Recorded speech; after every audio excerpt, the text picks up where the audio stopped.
Baik,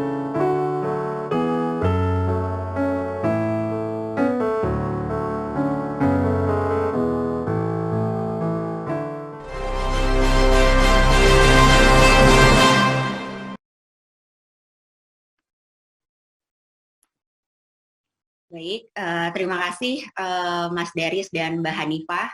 Bismillahirrahmanirrahim.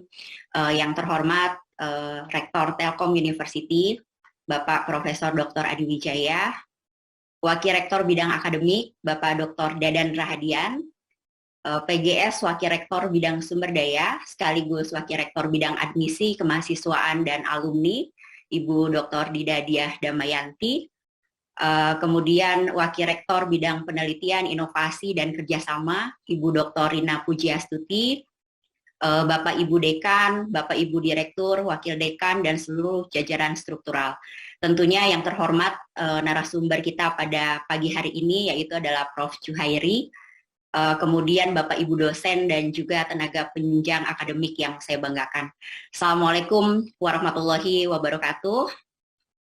Salam sejahtera dan salam sehat untuk kita semua Bapak Ibu. Alhamdulillahirabbil alamin, pada hari ini 25 Februari 2022 kita semua bisa berkumpul meskipun secara online pada acara KOKA Leaders Talk Value yang pertama di tahun 2022. KOKA pada kali ini bertujuan untuk menguatkan ya budaya Telkom University untuk dapat menyongsong visi kita bersama ke depan di tahun 2023, yaitu menjadi riset dan entrepreneurial university. Pertama-tama saya ucapkan terima kasih kepada Prof. Juhairi selaku narasumber yang luar biasa pada hari ini, yang tentunya telah berkenan meluangkan waktu dan berbagi pengetahuan juga pengalaman bersama kita semua dengan tema Chasing the Miracle of Science for a Better Future. Tentunya kita patut syukuri berbagai pencapaian yang luar biasa yang telah diraih Telkom University sejauh ini. Tidak dapat dipungkiri bahwa budaya merupakan salah satu yang dominan gitu ya, bagaimana setiap organisasi dapat mencapai tujuannya. Tidak secara individu, namun secara kolaboratif. Bapak Ibu sekalian, perguruan tinggi memiliki peran yang sangat signifikan dalam menghasilkan SDM unggul, juga dalam penerapan riset, inovasi, juga entrepreneurial ecosystem. Harapannya riset dan berbagai pengembangan inovasi yang kita lakukan bersama akan bermuara pada luaran yang tepat guna kepada masyarakat. Insya Allah pada KOKA yang pertama di awal tahun 2022 ini, dengan menghadirkan narasumber yang luar biasa, Prof. Juhairi, dapat memberikan kita semua semangat dan insight untuk menyongsong ke arah better future. Selanjutnya saya mengucapkan terima kasih kepada seluruh panitia yang telah mempersiapkan acara pada hari ini. Rekan saya Bapak Direktur Keuangan, Bapak Nur Wijayadi, seluruh tim Direktorat SPS, Direktorat Keuangan, dan juga Selo. Kami juga mengucapkan terima kasih kepada Direktorat SDM, Bu Titi, Pak Ridwan, dan tim atas kesempatan yang diberikan kepada kami semua untuk dapat berperan aktif terus menguatkan positive value di Telkom University. Hal ini membuktikan bahwa penguatan culture adalah tanggung jawab kita semua. Akhir kata Bapak dan Ibu, saya mengucapkan selamat mengikuti acara KOKA pada hari ini. Semoga pada hari ini kita bisa dapat diberikan banyak manfaat dari kegiatan yang hari ini. Demikian yang dapat saya sampaikan. Terima kasih atas kehadiran Bapak Ibu semuanya. Semoga Bapak Ibu beserta keluarga selalu sehat selalu. Wassalamualaikum warahmatullahi wabarakatuh. Salam harmoni, excellence, dan integrity.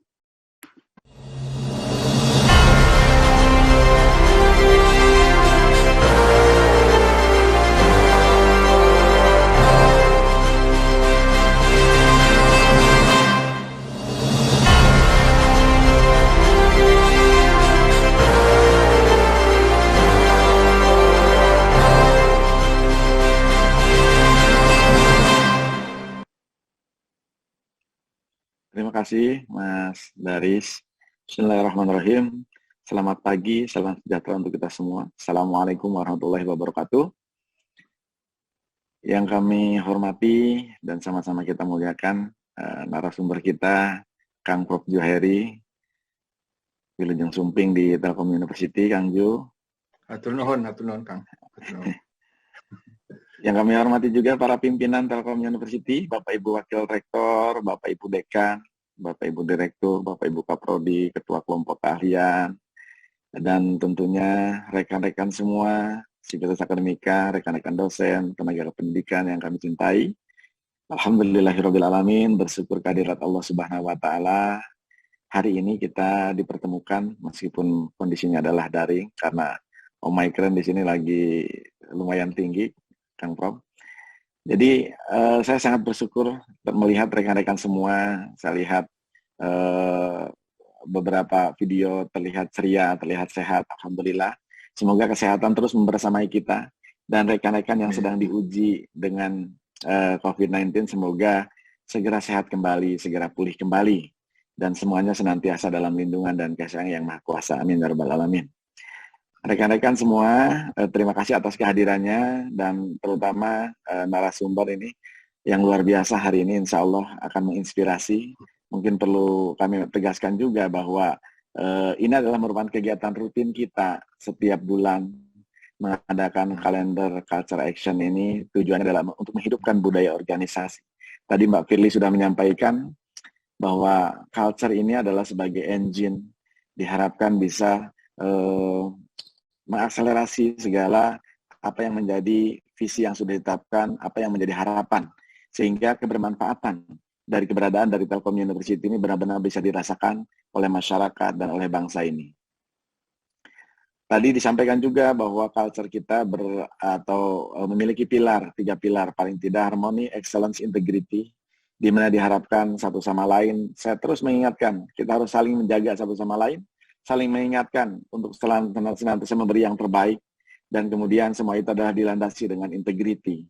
Sehingga hal-hal yang kita capai ini tidak hanya menjadi capaian dunia, tapi insya Allah tercatat sebagai amal jariah, tercatat sebagai catatan amalan kebaikan di langit nanti, yang akan memberatkan timbangan kebaikan kita di yaumil hisab nanti. Amin ya rabbal alamin. Rekan-rekan, saya sengaja mengundang Kang Prof. Juhairi ini, karena memang dari sisi perjalanan sungguh luar biasa. Ini adalah salah satu, bukan nepotisme karena berasal dari Majalengka, tapi ini adalah salah satu yang mengakselerasi saya untuk pada saat itu Pak Andi Hakim, Kang Ju, menugaskan saya untuk tugas belajar. Salah satunya adalah karena ada orang Majalengka yang sekarang sudah pergi ke Amerika, kata beliau begitu. Nah, rupanya Kang Ju yang diceritakan Pak Andi Hakim itu. Nah, ini adalah salah satu hal yang memang dari inspirasi itu, insya Allah bisa mengakselerasi segala harapan itu untuk menjadi kenyataan. Dan tentunya perjalanan hidup biasanya itu adalah banyak likunya, banyak susahnya juga, tetapi pada saat kita bisa bertahan, kita bisa memiliki keinginan yang kuat untuk meng-create masa depan, insya Allah segalanya bisa dilancarkan dan dimudahkan, diberikan kemudahan dari Yang Maha Kuasa. Rekan-rekan yang saya hormati, saya tidak akan berpanjang lebar. Sekali lagi saya ingin ucapkan terima kasih pada narasumber kita, Kang Prof. Juhairi, dan kemudian kepada rekan-rekan panitia, Mbak Firly dan rekan-rekan dari Direktorat SPS, Pak Nur, dari rekan-rekan dari Direktorat Keuangan yang bertugas untuk hari ini untuk melaksanakan kalender of Culture Action. Semoga berjalan lancar dan apa yang kita lakukan ini bermuara pada keberkahan untuk kita semua. Terima kasih, salam sehat semuanya. Assalamualaikum warahmatullahi wabarakatuh. Waalaikumsalam.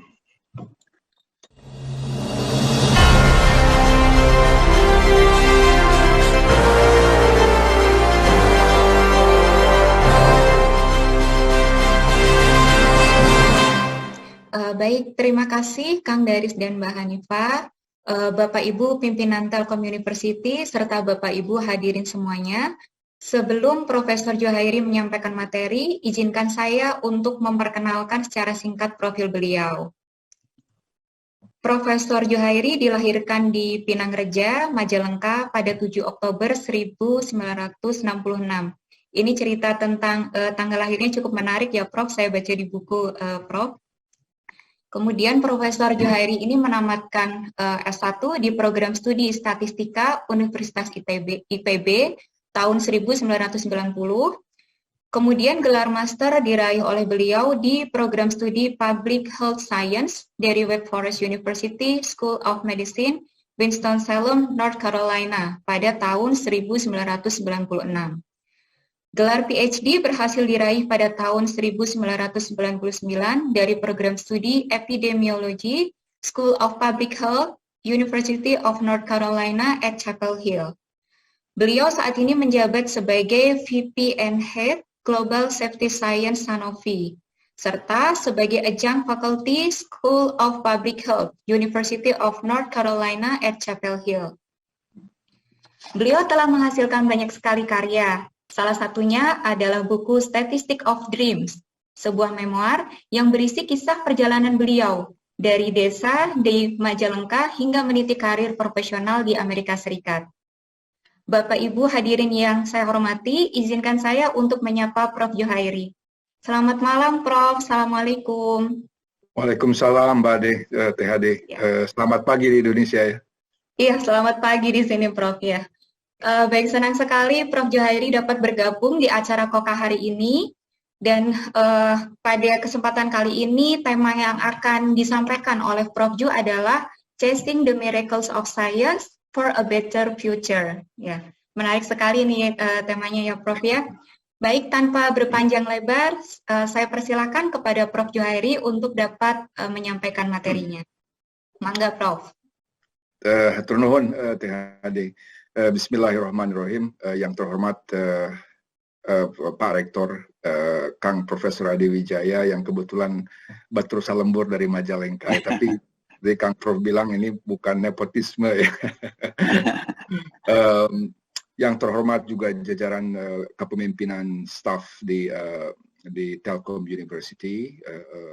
Yang terhormat seluruh sivitas akademika Telkom University, para dosen, para staf, dan terima kasih khusus untuk Mbak Firly, Teh Firly yang sudah menghubungi saya sehingga kita bisa bertatap muka meskipun secara daring hari ini.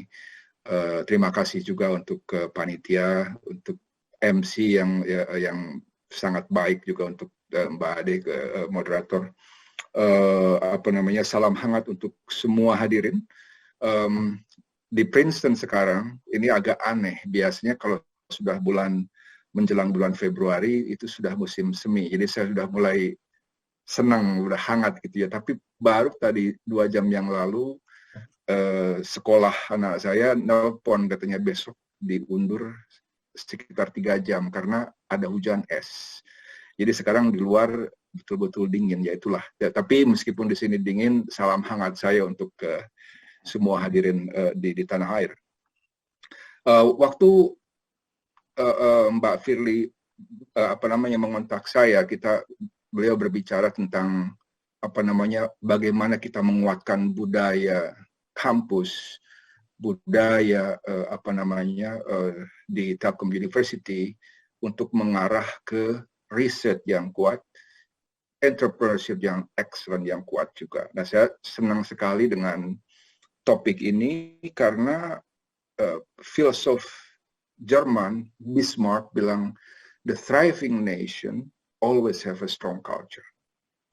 Jadi bangsa-bangsa yang kuat itu bukan karena teknologinya kuat dan sebagainya, tapi awalnya dari budayanya itu yang kuat, mindsetnya yang kuat. Jadi makanya saya senang dengan itu, saya tawarkan ke Mbak Firly bagaimana antara kalau saya bahas Omikron dengan COVID, karena memang itu bidang saya sekarang, atau bidang yang lebih umum tentang tentang budaya, tentang science, tentang dreams. Karena kebetulan saya juga menulis buku Statistic of Dreams, tapi dreams dalam hal ini lebih umum dalam arti bagaimana persepsi saya atau pengalaman saya dalam hal budaya tersebut. Dan mudah-mudahan nanti dalam paparan saya dan juga dalam dialog kita, mudah-mudahan kita bisa mengambil pelajaran yang baik dari pengalaman saya dan membuang yang tidak baik. Boleh saya THD ini slide-nya boleh saya dari sini ya? Bisa. Boleh, mangga Prof, silakan. Supaya lebih lebih smooth. Oke.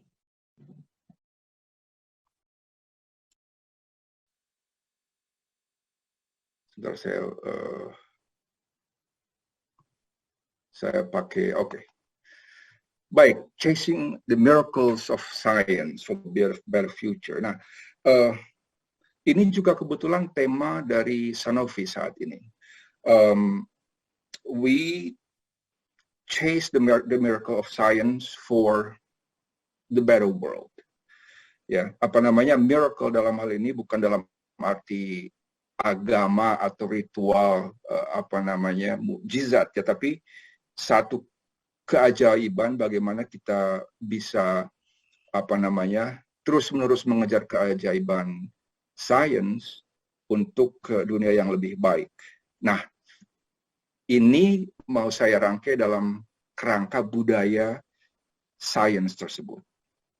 Tadi THD sudah dengan terima kasih atas perkenalannya yang sangat lengkap. Jadi memang saya sekarang Vice President di Sanofi. Ini salah satu perusahaan biofarmasi yang terbesar di dunia. Kemudian itu dari bidang bisnis ya. Jadi tadi karena waktu Mbak Fili menghubungi saya, entrepreneurship. Jadi di sini memang lebih ke entrepreneurship-nya, meskipun sainsnya juga kuat. Nah, posisi saya di University of North Carolina Chapel Hill itu lebih kuat ke akademisnya, karena di sana saya mengajar juga memberikan bimbingan mahasiswa, juga ikut riset. Tapi satu hal yang ini untuk pesan sayang saya untuk adik-adik mahasiswa di Telkom University, bahwa business and academic and career is not enough. Ada satu hal lagi yang lebih mulia, yang bagaimana kita membaktikan diri untuk masyarakat kita, dan disitulah leadership.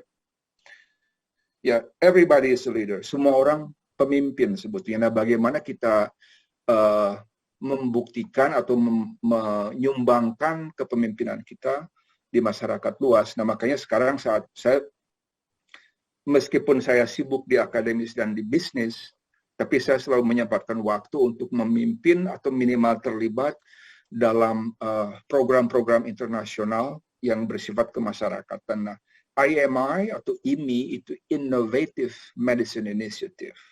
Inisiatif kedokteran yang inovatif di bawah Uni Eropa, di Eropa. Jadi saya ada 34 negara, representatif dari 34 negara, dari 34 institusi juga. Saya memimpin di sini satu program bagaimana kita istilahnya patient empowerment. Bagaimana kita mendorong pasien, ya kalau kita berbicara masalah obat, masalah vaksin, bagaimana kita mendorong pasien untuk terlibat dalam pengembangan produk-produk kita. Nah, dalam paparan berikutnya, karena tema kita hari ini adalah bagaimana menguatkan budaya di kampus, baik dari segi entrepreneurship maupun dari segi akademia, dalam rangka bagaimana ketiga penguatan budaya itu kita pakai untuk mengejar keajaiban sains, the miracle of science.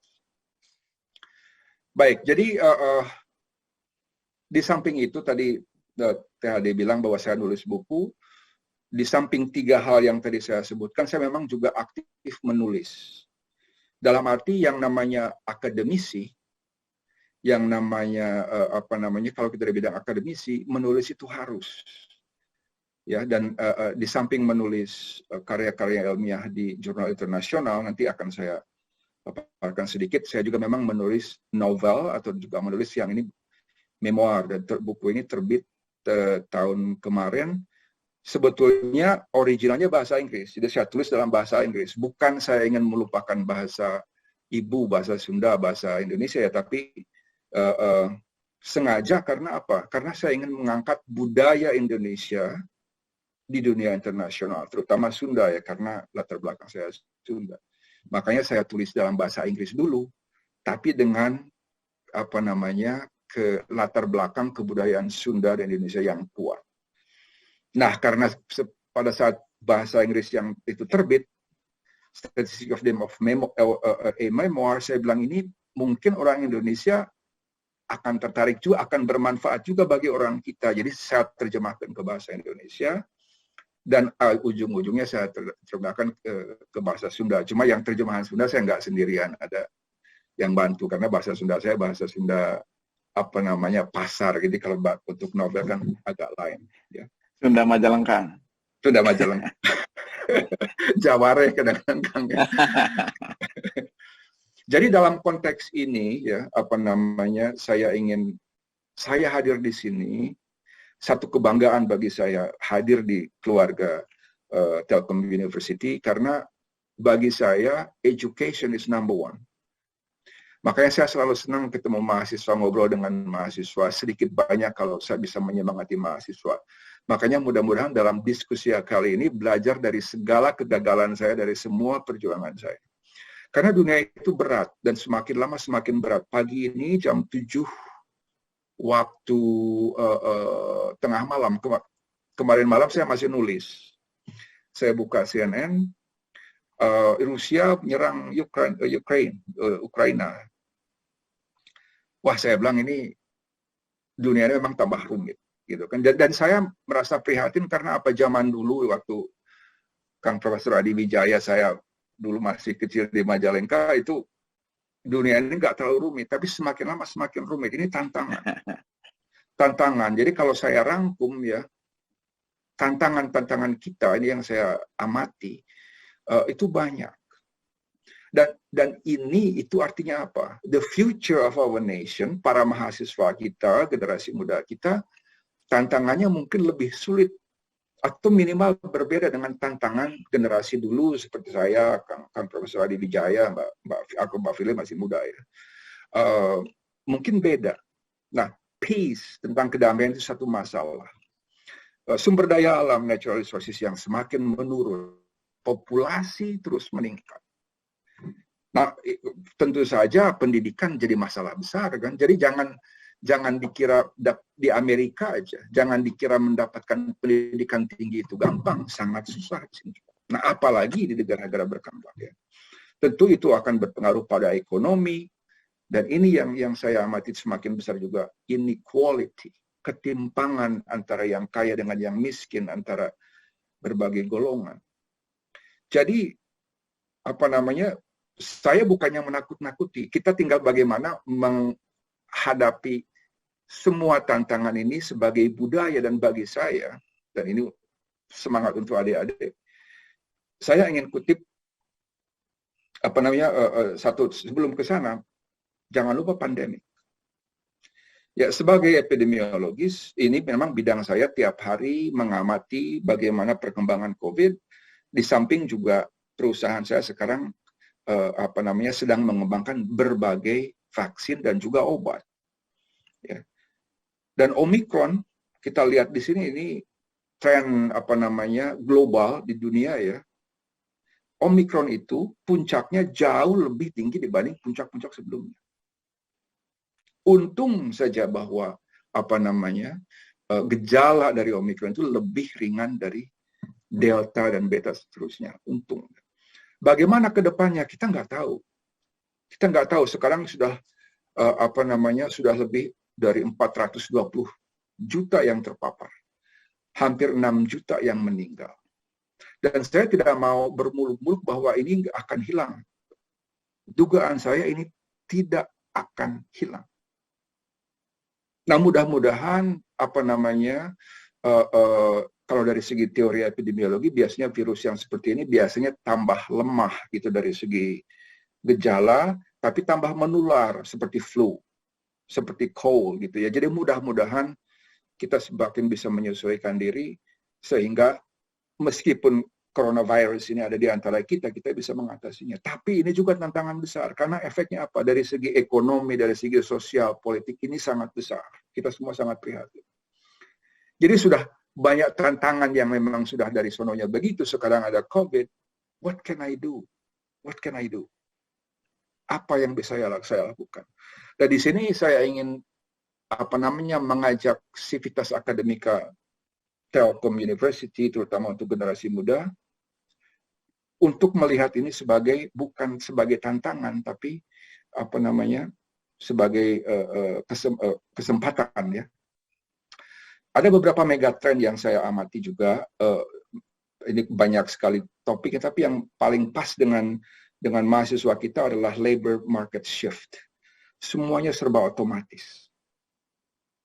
Ya, sekarang di perusahaan saya di Sanofi, dulu semuanya manual gitu, misalnya kita ada dari segi medical, tapi sekarang semuanya sudah pakai artificial intelligence, natural language processing, semuanya sudah otomatis. Nah, bagaimana kita menghadapi itu? Ini juga kesempatan skill mismatch. Jadi saya udah berapa lama ini, udah 3 bulan ingin merekrut 6 ahli epidemiologi. Tapi nggak ada yang cocok. Karena apa? Yaitu ada gap, kesenjangan antara keperluan dari perusahaan-perusahaan akan kemampuan tertentu dengan what education provided. Jadi mudah-mudahan Telkom University bisa mempelopori menutup gap ini, jadi bisa mengikuti demand dari tenaga kerja yang pas dengan kemampuan yang pas. Karena kesenjangan ini semakin besar. Dan satu lagi, ini kesempatan bagi kita semua, ada pergeseran ekonomi dari negara-negara yang sudah jenuh seperti Amerika, Eropa ke negara-negara yang istilahnya emerging market. Di Sanofi malah ada satu divisi emerging market. Karena disitulah kesempatan. Nah, jadi ini ya saya paparkan pertama gitu ya, bukan untuk menakut-nakuti, tapi itulah kenyataannya. Kita punya 2 pilihan. Kita putus asa, atau kalau saya suka apa yang Winston Churchill bilang, you should never ever never waste a good crisis. Jadi jangan pernah sia-siakan krisis itu sebagai satu kesempatan. Nah, ini bukan hanya basa-basi ya. Dia buktikan pada saat itu, ini pada saat Perang Dunia Kedua, mereka itu sudah pasti kalah dari Jerman pada saat itu. Tapi dengan melihat itu sebagai opportunity untuk inovasi, mereka menciptakan sistem radar pertama di dunia waktu itu. Sehingga pesawat-pesawat Jerman bisa deteksi lebih awal, sampai meskipun angkatan udara Inggris waktu itu jauh lebih lemah karena sistem radar mereka ciptakan yang pertama dalam sejarah di dunia. Mereka bisa deteksi pesawat Jerman, mereka bisa kalah. Yang kedua, ini cikal bakal dari komputer sekarang. Jadi pada saat itu, kalau yang suka sejarah, di Jerman itu sangat kuat dengan kapal selamnya, submarine. Tapi mereka komunikasi dengan menggunakan kode tertentu. Mungkin ada yang pernah nonton atau baca buku Enigma, itu nama mesin pemecah kode dari Jerman tersebut. Nah, bagaimana caranya? Nah, si orang Inggris ini, Alan Turing, menciptakan machine learning. Ini cikal bakalnya komputer ya. Sampai akhirnya, sekarang semua orang pakai AI, artificial intelligence, atau kecerdasan buatan, atau machine learning. Jadi, cikal bakalnya dari situ. Jadi, satu yang dunia mereka hampir kiamat pada saat itu, tapi karena mindset, karena budaya mereka yang kuat, mereka menolak untuk menyerah, mereka melihat ini sebagai satu kesempatan. Mereka menciptakan radar yang pertama dan menciptakan komputer yang pertama. Nah, ini akan saya hubungkan dengan, ini pas sekali dengan the values of Telkom University. Harmony, excellence, and integrity. Ini saya kira the 3 pillars, 3 pilar yang paling pas ya, untuk bersaing dalam dunia global. Nah, coba saya bahas satu persatu bagaimana kita mengembangkan budaya di kampus yang sesuai dengan values dari Telkom dan bagaimana ini kita bisa membawa ke bisa bersaing dari segi global. Kita mulai dari excellence. Nah, pengertian excellence itu bagi saya secara intinya begini. Kita berusaha mencoba dari baik menjadi lebih baik lagi dan menjadi yang terbaik. Satu hal dalam hal ini yang saya ingatkan bahwa ini excellence ini bagi saya bukan satu titik akhir, tapi satu proses. proses bagaimana kita mengembangkan diri kita sendiri dari baik menjadi lebih baik lagi, kemudian menjadi yang terbaik bagi diri kita sendiri. Tapi jangan lupa orang kita bilang di atas langit masih ada langit. Jadi kita tidak merasa puas bahwa oh saya sudah excellent. Bagi saya excellent itu tidak statis ya, tapi dinamis. Oke, kita sekarang mau belajar ini. Kita sudah lebih baik dari sebelumnya dan sudah memberikan yang terbaik. Tapi yang kita berikan yang terbaik itu mungkin bisa lebih baik lagi dengan belajar ke orang lain dengan terus. Makanya ini satu proses. Kalau budaya kita melihat excellent ini sebagai satu statis, cepat puas, it's over. Salah satu ciri dari sukses budaya dari bangsa yang kuat adalah never satisfied. Tentu saja kita bersyukur dengan apapun yang kita punya, tapi kita tidak pernah menyerah, tidak pernah berhenti untuk mencapai excellence tersebut. Ini satu proses. Inovasi. Nah, bagaimana cara ini menurut saya, yang pengalaman saya, cara yang terbaik menjadi excellence itu, cara membedakan kita dengan yang lain bersaing itu adalah innovation. Dan inilah titik baliknya dari the miracles of science dalam innovation. Jadi bagaimana kita mengejar keajaiban ilmu pengetahuan untuk menciptakan hal-hal yang baru. Biasanya prosesnya kita mulai punya ide. Nanti saya kasih contoh bagaimana saya berinovasi. Dari mulai ide dan kita menggunakan apa yang kita tahu dan kita mencoba mencari solution. Satu hal dalam innovation ini adalah yang ingin saya ingatkan, jangan berpikir bahwa yang namanya innovation itu hanya orang pergi ke bulan. Itu biasanya akumulasi dari langkah-langkah yang pendek-pendek. Itu namanya inovasi. Jadi jangan dikira bahwa Albert Einstein misalnya dengan teori relativitasnya itu enggak dengan serta-merta publikasi satu paper E atau energi sama dengan MC square, enggak begitu. Itu ada sekitar 30 paper menuju ke sana. Sekali lagi innovation itu adalah satu proses. Nah, saya kasih contoh ini, contoh yang nyata hari ini juga. Ini adalah proses pengembangan baik obat maupun vaksin. Itu ada banyak tahap. Tahap yang pertama itu tahap sebelum diuji di tubuh manusia, namanya praklinis. Nah, kemudian setelah itu aman, masuk diuji di manusia, ada fase 1, fase 2, fase 3. Intinya bagaimana apakah obat ini aman dan apakah obat ini efektif. Nah, kemudian masuk ke pasar. Proses ini semua itu bisa lebih dari 6 tahun. 6 tahun dan investasinya bisa berapa coba? $1 miliar. Itu untuk mengembangkan satu obat. Nah, ini salah satu bukti pada saat pandemi itu melanda, mana bisa kita menunggu sampai 6 tahun. Makanya disinilah the miracle of science. Ada operasi istilahnya warp speed di Amerika, sampai yang tadinya 6 tahun bisa cuma 14 bulan.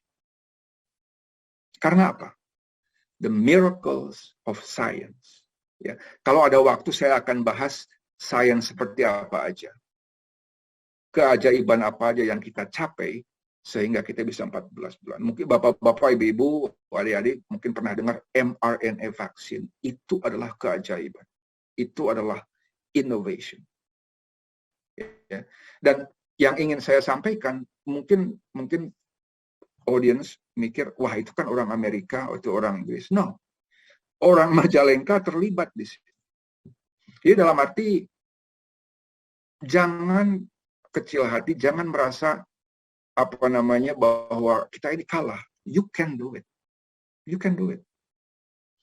Ya, jadi ini salah satu contoh nyata bahwa the miracle of science, keajaiban ilmu pengetahuan itu akan membuat kita bisa bersaing dengan bangsa-bangsa lain. Tapi keajaiban ini hanya bisa dicapai kalau kita punya budaya tadi, budaya excellence. Bagaimana kita melihat excellence ini sebagai satu proses untuk selalu memacu diri untuk menjadi lebih baik lagi. Nah, saya terlibat dengan ini, malah ini kabar baik. Ini New York Times bilang bahwa Sanofi, Sanofi perusahaan saya, bekerja sama dengan GlaxoSmithKline, perusahaan yang lain, bahwa vaksin kita menunjukkan 100% efficacy. Efektivitasnya 100% untuk gejala yang parah. Ya. Nah, ini namanya inovasi. Jadi vaksin ini itu berbeda dengan vaksin-vaksin yang ada sekarang. Pfizer dengan Moderna itu vaksin mRNA, satu jenis. J&J itu satu jenis lain lagi. AstraZeneca itu satu jenis lain lagi. Sinovac itu lain lagi. Nah, kelebihan vaksin ini adalah satu, kalau Pfizer sama Moderna itu kan harus disimpan dalam suhu yang sangat dingin, negatif 70-80 derajat.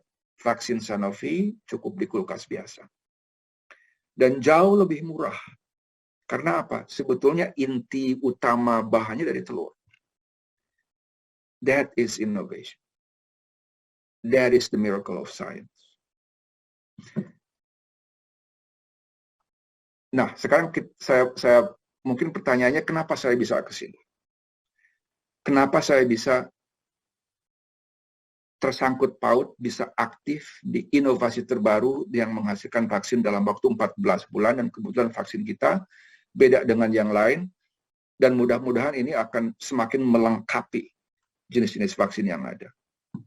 Nah, ini foto ini bukan foto rumah saya asli, tapi saya cari-cari di Google, kira-kira waktu saya tumbuh di Pinang Raja, itu seperti apa? Kira-kira seperti ini rumah saya. Jadi saya lahir waktu itu di betul-betul gubuk dengan lantai tanah, dengan apa namanya istilahnya bilik atau dinding bambu yang banyak bolong-bolong gitu ya. Tapi apa namanya, ini itu tadi yang dari Churchill bilang, you should never waste a good crisis. Jangan menyanyiakan krisis. Bagi saya ini mungkin, saya sekarang udah tua ya, waktu itu mungkin nggak kerasa, tapi melihat waktu itu ini satu tantangan bagi saya dengan keterbatasan seperti itu. Tapi ya itulah tantangan keadaan kehidupan saya yang seperti ini menjadi tantangan saya untuk never give up, tidak pernah menyerah dan terus mengejar excellence. Nah, bagi yang sudah baca buku saya, mesti hati-hati. Tapi itulah intinya. Saya selalu mengejar excellence and the miracle of science. Selalu mengacu pada sains. Dan saya yakin Civitas Academica Telkom University bisa menjadi pelopor dalam hal excellence ini. Melihat itu sebagai satu proses. Nah, waktu itu saya bukannya ingin istilahnya meromantisasi kekurangan ya, tapi ini hanya untuk ilustrasi bagi sekarang apalagi yang sedang berjuang, bahwa you can do it. Nah, ini ilustrasi buku saya lumayan populer di Indonesia. Jadi ada pelukis yang ingin mengilustrasikan bagaimana waktu saya masih kecil, saya nangkep udang, ikut jualan udang sama emak saya di pasar. Ya karena kita perlu bertahan hidup.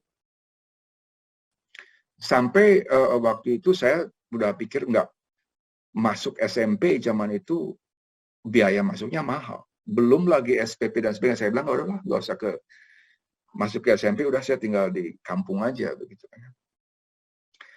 Tapi pikiran itu cuma sedikit. Saya terus mikir gimana caranya. Sampai tahun 79, itu ada lomba beasiswa se-Kabupaten Majalengka.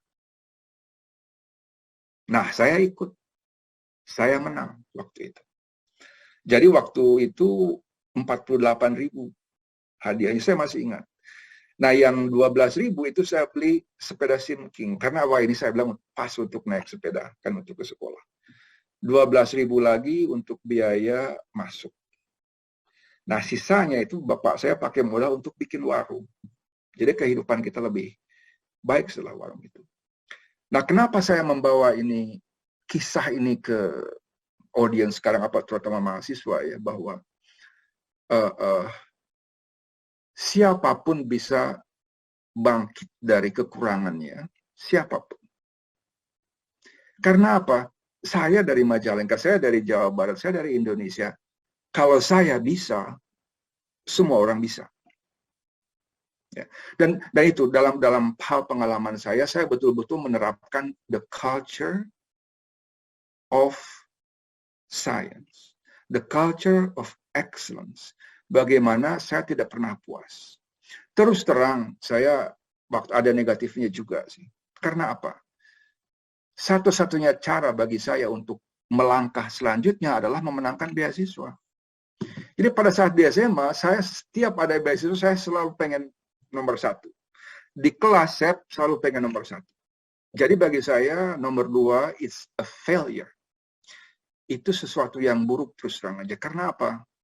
Kita jadi terlalu terobsesi dengan begitu. Ya, jadi ada baiknya sampai saya masuk IPB, sampai di Amerika. I don't want to be number 2. Dimanapun. I have to be number 1. Nah, setelah saya menginjak 40, 50, saya mulai rem. Karena saya pikir nggak perlu lagi seperti itu. Tapi budaya untuk excellence, untuk terus mengembangkan diri itu saya kira itu satu hal yang penting. Makanya waktu Kang Prof. Ade Wijaya bilang bahwa ini nilai the values of Telkom, saya bilang ini perfect. Nah, saya ingin bagi lagi bagaimana saya mengejar excellence lewat inovasi tersebut. Jadi ini adalah satu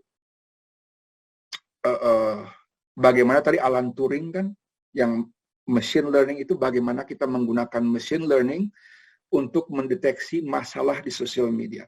Jadi saya bersama tim saya publikasi satu makalah ini. Nah, untuk vaksin 3 bulan lalu kita selesaikan satu inovasi bagaimana kita bisa mendeteksi masalah-masalah vaksin yang berhubungan dengan COVID di sosial media. Ini pakai machine learning, yaitu termasuk artificial intelligence. Jadi ini bahasa Inggrisnya istilahnya ada di sini di tengah anaphylactic responses. Jangan lupa dulu kan ada kasus alergi. Ini alergi. Dan sesuai, jadi alhamdulillah kita bisa mendeteksi ini dari sosial media lebih awal dari orang lain. Itulah upaya saya untuk terus berinovasi, terus chase the miracle of science, bagaimana kita mengejar keunggulan sains, bagaimana mengembangkan budaya itu dalam diri kita sendiri dan di tim saya untuk mencapai ke sini. Di samping kita bisa melihat jenis apa aja yang keluar, kita juga bisa melihat apakah ada kenaikan atau penurunan di setiap periode yang kita amati. Jadi ini sekali lagi saya ilustrasikan ini bagaimana Telkom University bisa the centers of excellence, the value of excellence, budaya excellence dengan fokus ke inovasi. Inovasi itu nomor 1 ya, karena apa? Kalau kita hanya mengekor, meniru yang lain, kita nggak akan bisa bersaing. Jadi dan ini budaya yang kita harus tinggalkan juga. Setiap dikit-dikit kita mengacunya ke Barat atau ke Cina sekarang. Cobalah mengacu to yourself. I could do better. Satu lagi yang ingin saya ingatkan bahwa dalam hal excellent ini, sebagai akademisi, rekan-rekan di di Telkom University atau dimanapun, cobalah menulis. Write. Ada istilah Latin verba volant, scripta manent. Words will fly, but writing is forever. Jadi maksudnya tentu saja baik kita bertutur, mengajar, dan sebagainya, tapi cenderung hilang akhirnya. Tapi kalau kita tulis, itu akan abadi.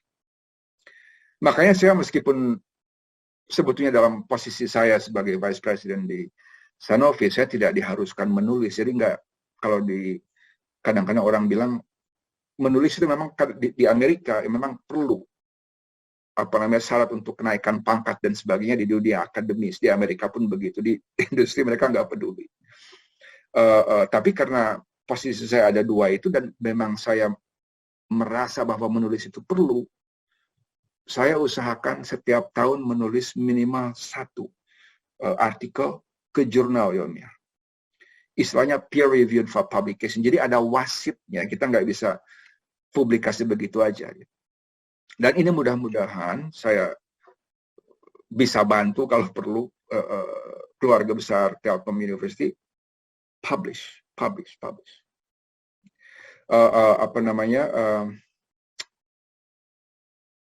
Ini saya bukannya nyombong, tapi sebagai ilustrasi bahwa ini sangat penting. Jadi sampai kalau ada beberapa sistem untuk publikasi, nah ini namanya ResearchGate. Ya, publikasi saya dari segi impact, dari segi dampaknya atau manfaatnya ke orang itu mencapai 95 percentile dari baik dari jumlah atau dari skor.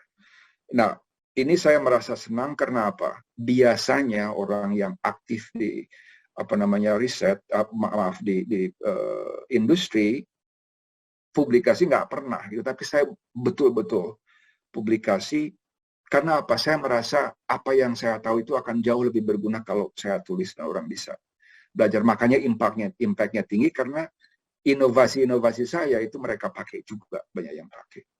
Nah, ada 3 hal ya dalam hal excellence ini yang saya real world evidence ini sebagai gambaran bahwa Indonesia itu sebetulnya real world evidence itu maksudnya data di luar uji klinis, sosial media, data BJPS, apapun. Ya, jadi pada tahun 2000 saya merintis sistem menggunakan data tersebut. Dan sekarang sistem ini sudah dipakai bukan hanya di Sanofi, tapi di industri dan juga dipakai acuan oleh badan-badan otoritas kesehatan. Yang kedua, teknologi untuk mendeteksi signal dari segi obat. Ya, pada saat obat itu masuk masyarakat, itu ada aja efek sampingnya. Nah, masalahnya secepat apa kita mendeteksi itu dan seakurat apa. Jadi alhamdulillah saya sudah publikasi banyak teknik atau teknologi untuk mendeteksi signal. Yang terakhir, benefit risk evaluation. Setiap obat itu ada manfaatnya, ada mudaratnya. Nah, bagaimana kita bisa mengukur itu dengan objektif, dengan sistematis, itu ada ilmunya juga. Nah, ini saya mulai rintis bidang ini tahun 2000-an, ya. Kemudian menyebar bukan hanya di Sanofi tapi ke perusahaan lain, dan sekarang sudah menjadi praktek umum di di dunia farmasi. Saya banyak berbicara juga di kalau tidak ada COVID, biasanya saya ke Eropa setiap bulan, ke Asia 1 tahun 2-3 kali, karena kalau terutama Cina, mereka selalu mengundang saya untuk yaitu kuliah untuk bidang-bidang yang 3 tadi. Biasanya saya ketemu pemerintah Cina karena mereka ingin belajar dan juga universitas-universitas. Jadi maksud saya the center of excellence itu luas cakupannya, tapi budayanya itu perlu, dari mulai inovasi, menulis dan berbagi, diseminasi di kerjasama dengan orang lain. Jadi saya ingin ilustrasikan ini sekali lagi bahwa if I can do it, you can do it too. Ini buku yang bagus, ya, sangat inspirational. Kalau mau baca bahwa kalau kita itu istilahnya orang sini, if you put your head to it, you will be just fine. You can do anything. Jadi kalau saya bisa seperti itu, semua bisa. Semua adik-adik mahasiswa di Telkom pasti bisa. Dan ini secara perjalanan hidup saya dari segi science, dari segi chasing the excellence, the culture of excellence, itu memang dibukukan di buku ini. Jadi bagi yang berminat malah saya sarankan baca bahasa Inggrisnya. Karena itu yang original, dan bahasa Inggris zaman sekarang dipakai di mana-mana, ya sekalian latihan bahasa Inggris juga. Yang kedua, ini sangat menarik bagaimana the value of Telkom University. Yang kedua yaitu tentang integrity. Banyak sekali definisi integrity. Intinya kejujuran. Ya, tapi ini satu favorit saya dari C.S. Lewis, integrity is doing the right thing, even when no one is watching. Jadi berbuatlah yang benar. Yang benar, bukan untuk kepentingan pribadi, bukan karena alasan politik, bukan karena ingin terkenal, bukan karena ini, tapi sesuatu yang benar. Kadang-kadang ini susah. Kadang-kadang ini susah bagaimana kita berintegritas seperti ini. Nah, sebagai ilustrasi ya,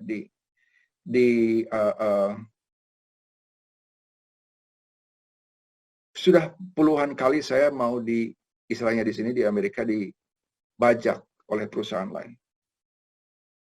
Tapi saya mencoba menilai begini. Saya bilang saya sudah lama di perusahaan ini. Dan saya tidak bisa semua rahasia perusahaan di sini mau nggak mau saya akan tahu juga. Dan saya nggak mau mengorbankan integritas saya untuk mengejar jabatan yang lebih tinggi di perusahaan-perusahaan yang lain. Ya, meskipun ya kebanyakan orang-orang di industri seperti ini, mereka tiap 2-3 tahun pindah perusahaan. Tapi saya enggak.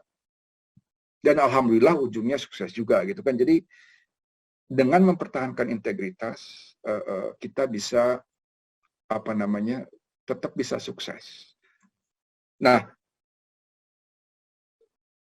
apa itu leading with integrity? Nah, ini saya yakin bahwa excellence without integrity means nothing. Bahkan mungkin bahaya. Karena kalau kita berinovasi, kita mencapai excellence tapi tidak punya integritas, itu malah bukan menyumbangkan sesuatu yang bagus ke masyarakat, malah bisa berbahaya.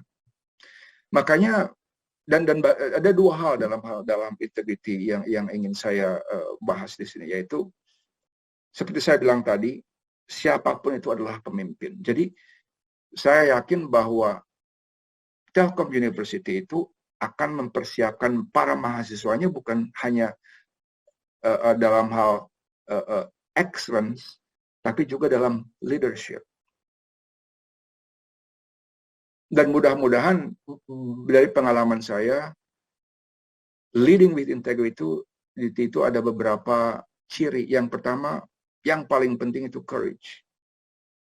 Yaitu ini adalah menurut Maya Angelou, ini yang paling penting. Karena ini nggak bisa dipelajari, itu masalah courage. Istilahnya begini, fear, rasa takut, is the reality. But courage is a choice. Keberanian itu adalah pilihan. Jadi salah satu ciri dari pemimpin yang berintegritas itu adalah berani mengambil keputusan yang benar, meskipun itu meskipun berat bagi dirinya sendiri, meskipun dia nggak dapat apa-apa, meskipun. Dan mudah-mudahan saya yakin mahasiswa Telkom akan mengarah ke sini. Karena excellence without integrity is nothing. Dan leading with integrity, yang pertama adalah courage. Ini penting, ini orang sering lupa. Humility. Rendah hati. Jadi bagaimana kita memimpin dengan rendah hati, bukan dengan kesombongan, bukan dengan konfrontasi. Nah, ini penting juga ya, sangat penting. Ini adalah nilai yang saya coba tanamkan dalam kepemimpinan saya di Sanofi. Ada banyak cara sih untuk mencapai tujuan ya, tapi saya selalu mencoba dari segi humility, resilience. Nah, ini penting. Tahan banting ya kalau kita ya. Karena apa? COVID misalnya contohnya. Pemimpin yang berintegritas perlu tahan banting karena apa? COVID ini nggak akan berakhir dalam 1-2 bulan, 1-2 tahun. Itu akan terus berubah. Jadi kita perlu tahan banting, kita perlu beradaptasi. Nah, tentang resilience ini, saya ingat, coba tahu nggak siapa yang filosofer yang paling terkenal di dunia? Bagi saya namanya Mike Tyson. Baik bagi angkatan saya, mungkin masih ingat petinju Mike Tyson. Ya, dia bilang begini, everybody got a plan until you got a punch in your face. Jadi yang namanya petinju punya rencana, punya strategi ya, until dia kena tinju di mukanya. Jadi maksudnya begini, semua orang punya strategi rencana, tapi kalau udah di lapangan, suasananya lain. Nah, bagaimana kita beradaptasi terhadap situasi yang berbeda itu, bagaimana kita bisa tahan banting atau resilience. Dan ujungnya sains juga. Jadi mengambil keputusan bukan hanya karena opini, bukan hanya karena kepentingan politik, bukan hanya kepentingan, tapi mengacu pada science-based decision, science-based policy. Jadi di sini kelihatan nyambungnya bagaimana Telkom value sebagai center of excellence, mengejar excellence tanpa henti, berinovasi, tapi tanpa leading with integrity, itu nggak akan efektif juga. Jadi dan inilah bagaimana nyambungnya dari excellence ke leadership with integrity, itu semuanya berdasarkan sains juga ujungnya. Nah ini saya sudah bilang tadi ya, orang sering anggap gini begini ya. Saran saya untuk para mahasiswa sekarang, be a leader. Memimpin itu nggak harus punya satu perusahaan, ribuan orang, atau satu tim, nggak jadi bos, nggak selalu begitu. Malah saya sering melihat the best leader is the leader without people. Jadi orang pemimpin yang saya lihat, pemimpin yang baik tidak punya jabatan resmi kadang-kadang, tapi orang terinspirasi untuk mengikuti idenya. Karena apa? Bagi saya pemimpin itu ada banyak tahapannya dia. Pemimpin yang paling primitif itu pemimpin yang hanya menggunakan tergantung pada jabatannya, ya, tanpa membangun komunikasi dengan anggota tim, tanpa meningkatkan produktivitas mereka dan seterusnya. Jadi saran saya untuk para mahasiswa kita di Telkom, salah satu bagi saya budaya yang perlu ditingkatkan untuk menjadi center of excellence, baik di bidang akademis maupun research maupun entrepreneurship, be a leader.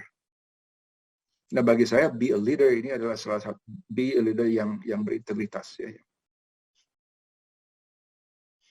Nah ini tadi saya bilang bahwa saya banyak bekerja dengan orang lain. Jadi tim saya di Eropa, ini di luar Sanofi, juga di luar University of North Carolina, saya bekerja sama dengan orang dari Erasmus University, dari Janssen Pharmaceutical, dari Uppsala University, Swedia. Jadi bisa dibayangkan bagaimana saya harus memimpin satu tim global dengan anggota dengan latar belakang budaya yang berbeda, pendidikan yang berbeda, bahasanya aja berbeda meski kita semua bahasa Inggris. Mudah-mudahan adik-adik semua mahasiswa terutama terinspirasi untuk memimpin. Oke lah kalau bisa memimpin di tingkat global ya, tapi juga bisa memimpin minimal diri sendiri, berlakulah sebagai pemimpin meskipun kita tidak punya anak buah. Karena leader tidak perlu harus punya anak buah, tapi inspire people sebagai the leader. Ini salah satu kegiatan saya juga sebagai dalam hal leadership ini. Kunjungan saya ke School of Public Health di Beijing. Ini kalau saya memang punya kantor di Paris juga, jadi saya sering ke Paris dalam hal itu. Itulah leading by example. Jadi dari paparan seperti ini ya, mudah-mudahan saya sudah tadi membahas baik dari segi the values of Telkom University, baik dari segi excellence, bagaimana we chase the dreams, we chase the miracles of science untuk inovasi, untuk menjadi lebih baik lagi, dan bagaimana kita gabungkan itu dengan pemimpin yang berintegritas. Dan harmoni itu bagi saya memang is everything. Dan saya kasih ilustrasi di sini. Uh, uh, harmoni bagi saya itu artinya pertama selalu confidence. Yeah. The future is very challenging. Masa depan kita itu memang dunia ini akan semakin rumit. Kalau adik-adik mahasiswa tanya saya, jadi bagaimana ini ke depan? Jawaban saya satu, hadapi masa depan dengan full harmoni, yaitu antara pertama, harmoni itu kan sinergi yang yang saling mengisi. Yang pertama, confident. Saya akan kembalikan ke confidence. Jangan ragu, jangan takut. The future is yours. Jadi jangan pernah merasa bahwa ini yang sering saya amati ya, mahasiswa-mahasiswa di Indonesia, di Amerika atau di Eropa, masih ada aja yang bilang, oh saya nggak bisa nih rumus ini atau ini karena yang pintar-pintar untuk kursus ini kan orang Cina atau orang Amerika. Never say that. Harus percaya diri. You have to be confident. Ya kan? T-nya dipotong. I cannot. No, I can. Yes, I can. I can do it. Jadi hadapilah masa depan dengan penuh percaya diri, dengan confident. Yang kedua, do the right thing. Jadilah ilmuwan atau pengusaha atau pemimpin yang berkarakter.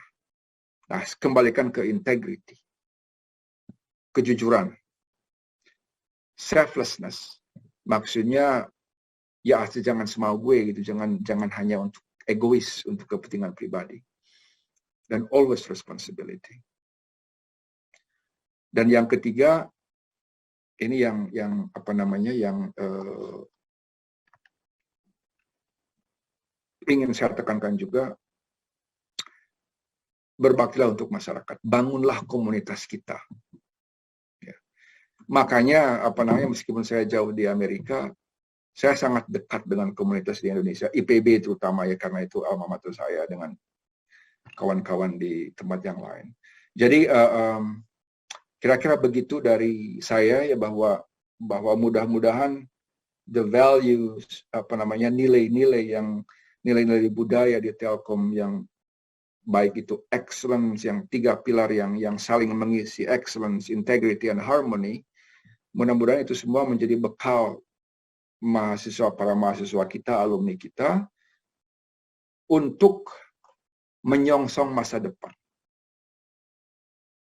Always confidence, do the right thing, jadilah orang yang berkarakter, dan bangunlah masyarakat kita.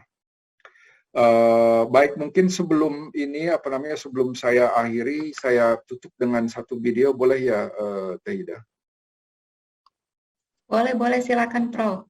Ini cuplikan dari dari ilustrasi dari buku saya itu sebentar ini. Oh iya.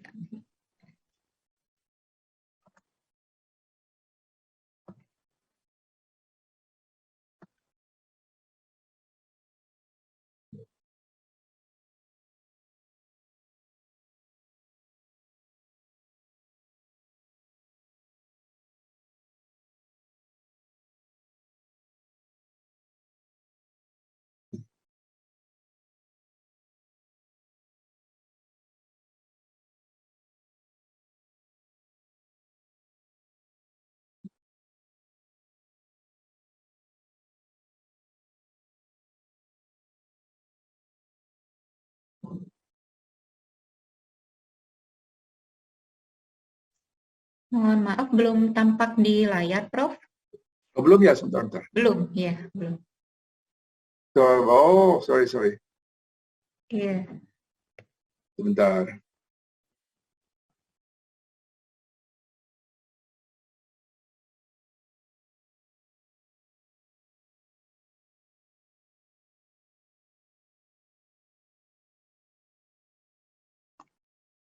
Ada nggak, Mbak?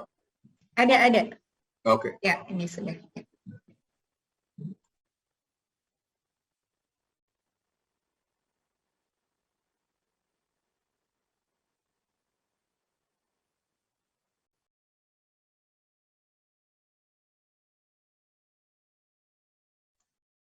Mohon maaf, mungkin suaranya Prof ini yang sekarang belum ada ya. Oh gitu ya? Iya, mungkin perlu. Saya malah nggak tahu gimana caranya. Ya, mungkin perlu share sound di Zoom-nya dulu.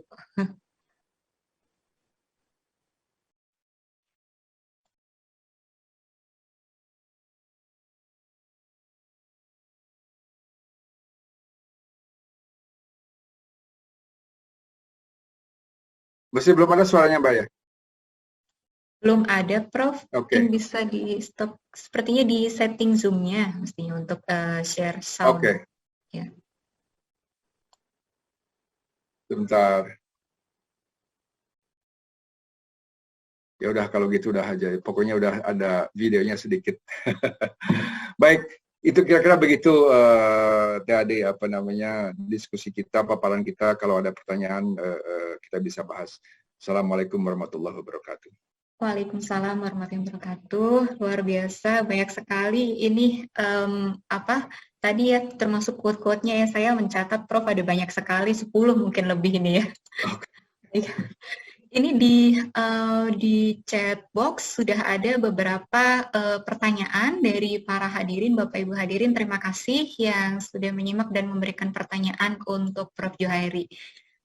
Namun mungkin mohon izin juga untuk konfirmasi Prof Ju, karena ada agenda setelah ini mungkin tidak bisa untuk dibacakan dan ditanggapi semuanya oleh Prof Ju ya nanti.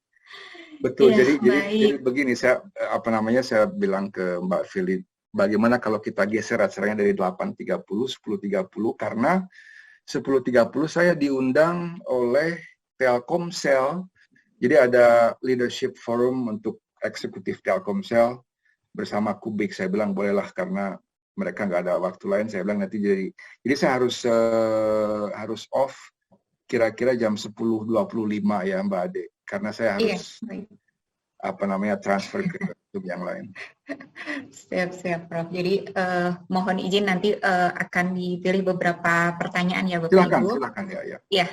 Baik, yang pertama ini tadi dari Ibu Ratna L. Lubis dari FEB, Prof, menanyakan, what is the definition of life and hope during this difficult time? What is the definition of life and hope? Yes. Pertanyaan yang sangat filosofis ya, tapi bagi saya begini, life is about hope. Jadi kembali ke buku saya, kembali ke hidup saya, bagi saya life is constant struggle. For me, life is a struggle. Tentu perjuangan, tantangan setiap orang mungkin beda ya. Dan saya tidak mau mengklaim bahwa saya hidup lebih susah dan lain, enggak juga. Karena mungkin orang yang punya banyak uang belum tentu hidupnya lebih mudah dari saya, ya kan. Jadi bagi saya life is struggle, but the beauty of life is hope. Dalam tanda kutip dreams. Bagi saya begini ya, Mbak siapa itu yang nanya? Ibu Ratna Lubis. Ya. Saya mungkin bisa kehilangan apapun.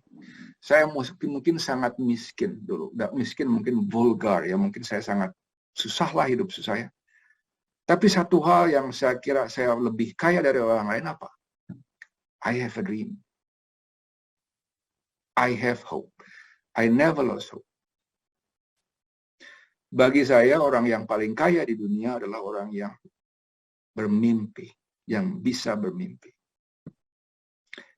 Dan mimpi itulah dalam kasus saya yang membawa saya dari Gubuk Reot di Pinang Raja ke sekarang di Princeton. Dan saya merasa kecukupan material ekonomi ini saya nggak mengubah diri saya. Saya tetap sama. Saya tetap bermimpi untuk yang lain-lain. Tapi itu kembali ke pertanyaan bagi saya, what does it mean life and hope in this difficult time? For me, the more difficult life is, dream bigger, hope more. That is, itu adalah kekayaan yang paling tak ternilai bagi saya. Money is nothing. Saya bisa bilang sekarang ya, karena dulu saya nggak punya uang, saya sekarang punya uang, sama aja perasaannya kan. Tapi kalau kita masih punya harapan, mimpi-mimpi yang lain, itu yang membuat hidup ini lebih berwarna dan berguna. Mudah-mudahan bisa menjawab Bu Ratna ya. Tapi ini perspektif saya ya lah, ini cara saya memandang hidup, bahwa hidup akan merupakan selalu perjuangan, dan bagi saya yang membuat saya selalu semangat untuk tadi itu mengejar excellence sebagai satu proses, semangat untuk berinovasi, semangat untuk memimpin, ya itu tadi dreams. Ya, baik, life is a hope ya, Prof ya. Ya, baik, terima kasih Prof. Selanjutnya pertanyaan dari Bapak Dodi Tricahyono dari FEB, very inspiring Prof, luar biasa pencapaian Prof, tetapi saya yakin bahwa tidak hanya ada satu jalan menuju sukses. Jadi kira-kira fundamental keyword untuk sukses itu menurut Prof apa? Oh, ini sederhana sebetulnya. Ini pertanyaan yang sangat penting ya, tapi bagi saya sederhana begini. Sukses itu relatif. Itu yang pertama ya. Jadi saya merasa sukses sekarang. Bagi saya puas dengan pencapaian saya. Tapi ada satu juga hal yang saya sadari ya, bahwa tujuan kesuksesan itu juga berubah-ubah ininya, acuannya. Jadi saya bermimpi ingin jadi katakanlah profesor atau jadi direktur gitu kan. Setelah itu, setelah jadi vice president, saya nggak mau lagi jadi vice president. Saya mau jadi penulis. Jadi manusia itu memang nggak pernah puas. Jadi kiat. Ini kembali ke Mas siapa tadi? Maaf. Pak Dodi. Okay. Pak Dodi. Kiat saya untuk sukses itu adalah jangan mikirkan tujuan atau pencapaiannya, tapi nikmati prosesnya untuk mencapai tujuan itu. Kalau kita sudah bisa menikmati the journey, kita sudah sukses. Itu dari pengalaman saya ya, karena saya lihat bahwa dulu waktu saya di SD, saya pengen ke SMP. Oke, dapat beasiswa masuk SMP. Dari SMP masuk SMA bisa. Masuk IPB bisa. Saya bilang harus ke Amerika bisa. Di Amerika harus sukses di sini, lebih dari yang lain bisa. Apakah saya puas? Ya puas untuk sesaat, tapi terus gelisah lagi kan. Jadi apa itu sukses? Ya enggak? Sebaiknya memang karena tujuan, karena definisi sukses itu akan selalu berubah. Jadi saya ganti. Bagi saya belajar sesuatu bahwa nggak peduli saya sampai di mana, tapi saya ingin menikmati proses. Dan bagi saya itulah kesuksesan. Saya tulis buku. Saya nggak mengukur berapa ribu buku itu yang terjual atau apa ya, karena saya juga nggak ngambil uang ya, saya hibahkan semua kan. Tapi proses menulisnya itu yang paling sangat menyenangkan ya, meskipun ujung-ujungnya bukunya laku juga sih. Tapi saya nggak lagi menggunakan acuan itu sebagai ukuran sukses. Mungkin jawaban saya agak abstrak ya, Pak Dodi. Karena apa? Bagi semua orang definisi sukses itu beda. Dan memang betul. Kita harus tentu saja kunci kesuksesan itu dalam arti kalau kita ada sukses ini A gitu ya. Bagi saya yang paling penting itu hard work. Orang sering bilang begini, and never give up. Hard work and never give up, dua aja. Orang sering nanya, perlu punya bakat nggak? Nonsense. Talent means nothing. Talents can bring you this much. But hard work and resilience can bring you everywhere in the world. Itu prinsip saya. Jadi kalau istilah sukses dalam arti dalam arti yang simple ya, oke, saya ingin jadi vice president, misalnya saya ingin jadi apalah gitu ya. Cuma dua itu tadi, hard work and never give up, jangan banting. Dan saya nggak, setiap orang nanya, I don't have a talent, that's nonsense. Saya sering marah kalau orang begitu. Don't make that as an excuse. Itu sangat jelek. Ya, karena setiap orang bisa. Dan itu tadi saya bilang, your talent can bring you this much. But your hard work and resilience can conquer the world. Dan saya saya buktikan dalam arti saya nggak menaklukkan dunia ya, cuma dari segi kontras antara kehidupan saya di Pinang Raja dengan kehidupan saya sekarang, kuncinya bukan karena saya pintar atau berbakat, no, semua orang bisa. Tapi itu tadi saya mungkin bekerja paling keras dibanding yang lain dan memang saya tidak pernah. Itu dari segi simple, definisi simple sukses. Tapi saya nggak lagi menggunakan itu. Bagi saya kesuksesan itu adalah siapapun mau jadi petani atau apa, mau jadi ini mati prosesnya, bagi saya itu sukses. Kira-kira begitu, TAD, Pak Dodi. Iya, menarik sekali itu yang tadi juga ya, Prof, seperti di buku Grit ya, Prof ya. Jadi yang paling penting itu resilience ya, bukan talent atau bakat ya. Pertanyaan selanjutnya ini dari Bapak Guntur Kusuma dan Bapak Rifki Wijaya. Ini agak mirip, jadi mungkin akan saya rangkum ya, gabungkan. Jadi beliau bertanya, saat berinovasi tentu akan mengalami high and low dan kadang mungkin krisis saat berinovasi ya. Kira-kira menurut Prof support system seperti apa yang dipunyai oleh Prof, dan kemudian pada saat Prof mengalami kondisi low tadi atau krisis itu seperti apa dari pengalaman Prof yang kemudian bisa bangkit lagi seperti itu ya? Memang berat, tapi mungkin sebaiknya ilustrasi dalam inovasi. Saya ilustrasikan dulu kasus betul-betul kasus, bukan inovasi tapi mirip dengan itu. Jadi saya waktu itu mau sekolah ke Amerika.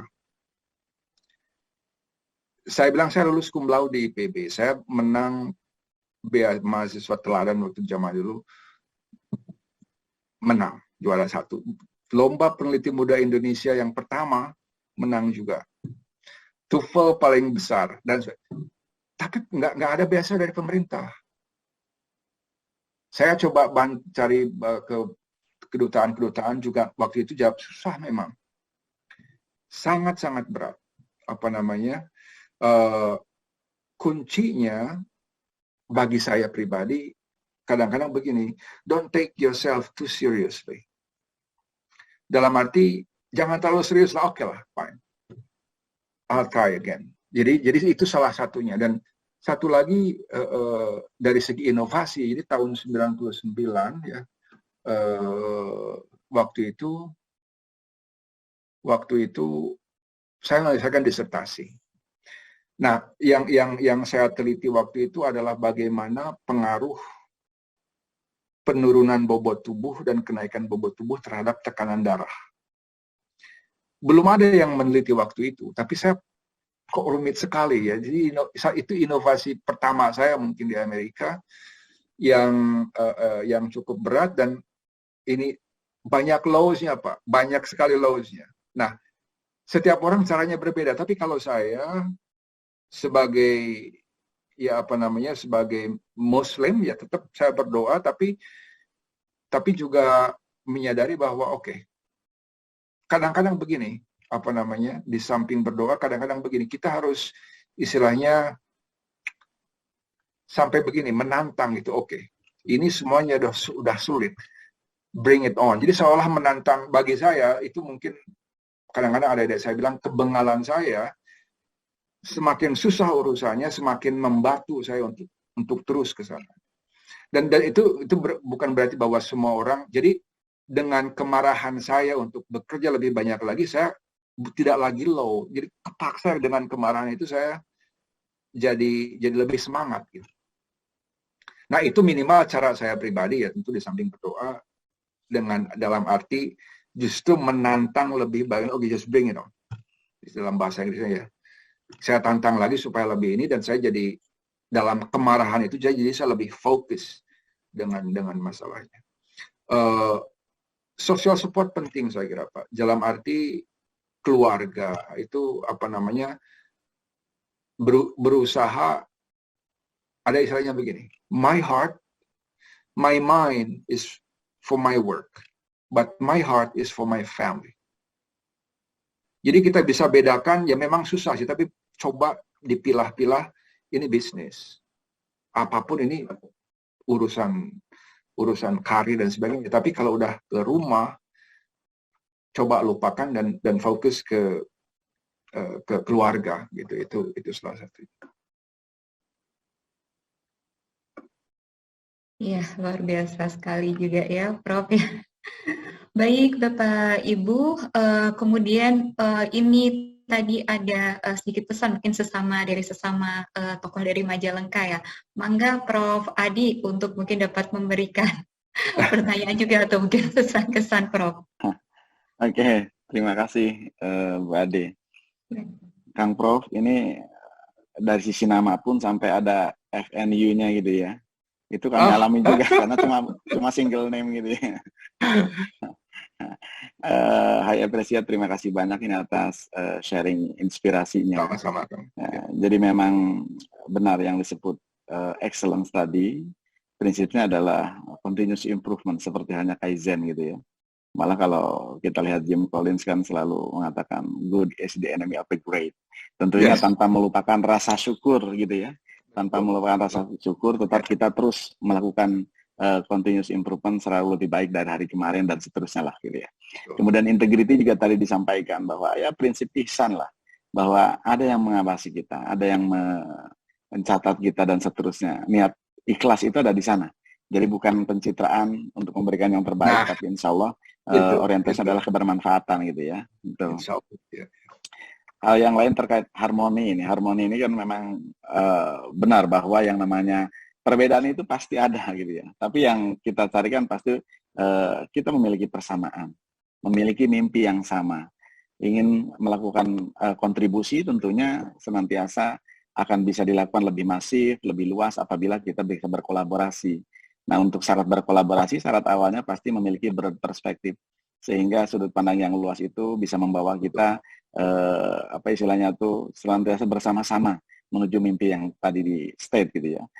Namun dalam perjalanan itu kan terkadang ada satu yang di luar rencana, kadang tadi tak sesuai harapan. Tadi juga sudah dikatakan itu, bahkan pada saat jatuh atau apa gitu ya, malah istilahnya tuh kalau untuk anak-anak mahasiswa itu saya sampai berpikir bagaimana mereka diajarkan untuk gagal gitu ya.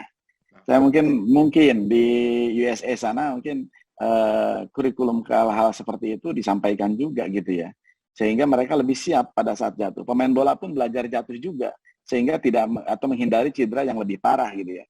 Nah ini belajar menikmati proses dan seterusnya. Tadi disampaikan juga bangkit dari suatu hal yang memang istilahnya tuh kita memotivasi diri sendiri, mencari yang kira-kira bisa resilience dari kondisi yang saat ini kita rasakan. Dan saya termasuk hal yang sama itu, merasakan hal yang sama, Kang Prof. Ju.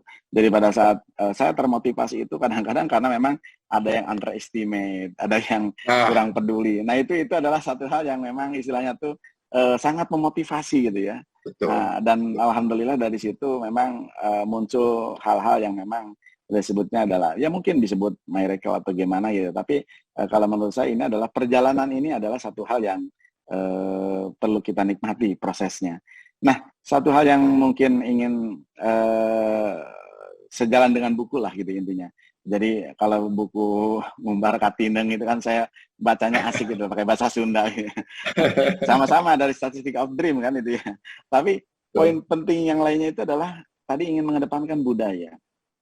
Budaya kita ini kan sesungguhnya kaya sekali, budaya Indonesia, ataupun masuk ke yang level lebih sempit, misalkan budaya Sunda, ataupun misalkan budaya yang berasal dari daerah kita, Majalengka. Ada nggak hal-hal pesan ayah dan ibu itu yang ternyata memang ini sangat mempan gitu loh untuk perjalanan kita menuju ke arah yang lebih luas sampai struggle dan akhirnya adalah bisa dikatakan sukses. Tidak semua orang dan tidak semudah itu bisa sukses di USA. Saya yakin ada poin penting yang mungkin disampaikan oleh ayah dan ibu di Pinang Raja ataupun budaya Sunda mungkin yang bisa di state di sini gitu Kang Ju, punten. Baik, terima kasih Kang Prabadi. Jadi tadi sedikit tentang harmoni tadi ya. Saya betul-betul tergerak, ternyuh dengan prinsip Kang Adi dan juga di ini bahwa harmoni itu yaitu tadi embracing the difference. Karena apa? Sering orang berbasa-basi kita ini bineka tunggal ika gitu ya. Tapi nggak betul-betul merangkul semua orang, semua golongan. Nah, yang namanya harmoni itu memang bagi saya bagaimana menjadikan perbedaan itu sebagai kekuatan, the source of strength. Karena pertama kita mengakui kita beda, itu penting. Dan yang kedua, kita bangga dengan budaya kita, menyadari perbedaan, dan kita menghargai budaya orang lain. Itu sebetulnya nilai yang ini dari bapak saya, dari Majalengka, Kang. Jadi dalam arti, orang Sunda kan kebanyakan someah gitu ya, dalam arti kita friendly dengan yang lain. Dan bapak ibu saya memang menunjukkan ini bukannya dari kata-kata tapi dari perbuatan. Jadi ada satu kasus yang saya masih ingat sampai sekarang. Jadi waktu itu kita warung udah pindah ke rumah ya, terus ada orang yang ngider zaman itu dulu Kang, ada ngider kayu putih gitu ya, terus kalau nggak salah orangnya dari suku Ambon ya. Dan bapak saya meskipun bahasa logat kita dan sebagainya, beliau sangat ternyuh melihat orang jalan kaki pakai bawa gendongan gitu ya. Terus bawa gendongan ya menjajakan kemana kayaknya nggak laku juga. Bapak saya beli bukan karena dari segi ekonomi, tapi dari segi empati. Dari situ saya melihat ini orang kan beda suku, kita nggak kenal sama sekali, mungkin beda agama, tapi bapak saya sangat mengundang malah nginep di kita karena kelihatan capek gitu kan. Jadi nilai-nilai humanity Kang, dan sekaligus juga kekuatan bahwa oke, kita beda, tapi kita jangan merasa sombong dengan yang lain, tapi jangan juga merasa rendah hati. Dan ini kunci saya kenapa saya dalam tanda kutip alhamdulillah sukses gitu Kang ya. Karena anak buah saya sekarang di Sanofi itu 90 semuanya ya karena keperluan semuanya tingkat PhD, dan dari 17 negara, 6 bahasa, baik di Cina, di Jepang, di Amerika, di Eropa ada beberapa negara. Tapi saya nyaman gitu dengan mereka. Saya nggak merasa lebih baik atau merasa lebih rendah, enggak. Karena apa? Itu nilai-nilai bapak saya dan mungkin kesundaan kita, budaya Indonesia kita yang saya selalu ramah ke mereka, saya terima mereka tanpa merendahkan diri sendiri atau mereka. Jadi bagi saya nilai budaya kita yang paling itu adalah openness. Kita itu budaya yang sangat terbuka untuk yang lain. Mudah-mudahan, tapi kadang-kadang mungkin karena unsur-unsur tertentu, keterbukaan itu kadang-kadang hanya di luar. Ya, jadi yang saya amati bisa aja misalnya dalam hal bisnis dan politik itu masih ada intrik-intrik kesukuan, agama, politik yang lain-lain. Saya nggak mempengaruhi saya, dan di Amerika memang ya lebih nggak sekuat di Indonesia lah dalam arti suku, agama, politik dan sebagainya, kita lebih netral. Tapi kembali ke pertanyaan Akang tadi, dari segi Bapak Ibu yang kebawa sampai sekarang itu adalah love for humankind, for everyone. Jadi selfless gitu Kang. Life is not about you, life is bigger than you. Jadi bagaimana kita mencari kebahagiaan dengan membahagiakan orang lain, dengan memberi yang lain. Dan itu juga menolong saya untuk nggak, artinya serakah gitu Kang. Saya sampai sekarang kenikmatan saya bukan dari materi dan sebagainya. Kalau saya sudah makan teri dengan sambal terasi, di sini ada juga sih sambal terasi. Saya udah selesai, itu udah bahagia.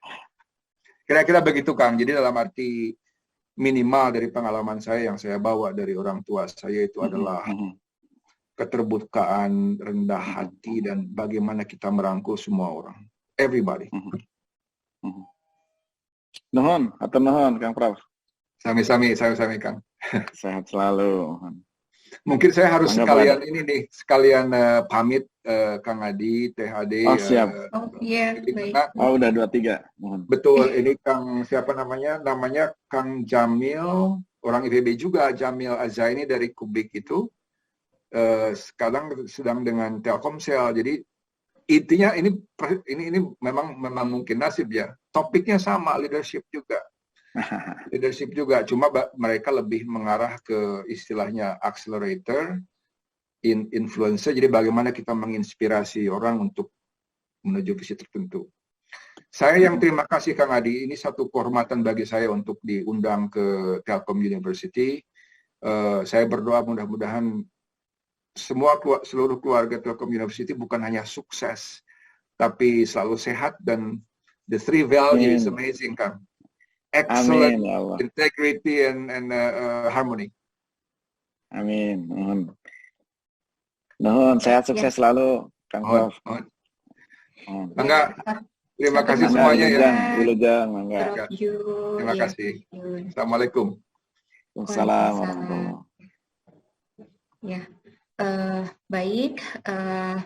Oleh karena keterbatasan waktu ya dari Prof. Ju, mohon maaf bagi Bapak Ibu yang pertanyaannya belum sempat dibacakan. Mudah-mudahan nanti ada kesempatan lagi ya untuk bisa bertemu lagi dengan Prof. Ju ataupun dengan narasumber-narasumber lain yang juga tidak kalah inspiratifnya.